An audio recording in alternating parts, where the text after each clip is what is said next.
नगरपंचायत निवडणुकांचे निकाल 21 डिसेंबरलाच. नागपूर खंडपीठाचा निर्णय सुप्रीम कोर्टाकडून कायम.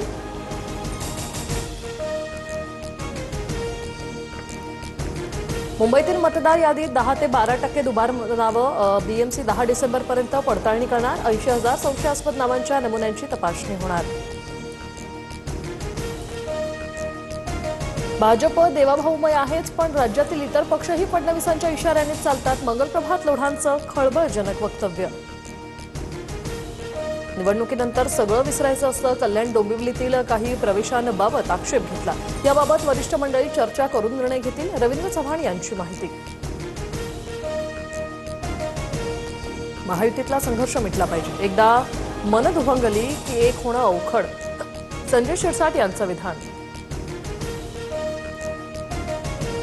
महायुतीत मतभेद आहे, मात्र मनभेद नाही. आम्ही एकत्र बसून सर्व ठीक करू. चंद्रशेखर बावनकुळेंची प्रतिक्रिया.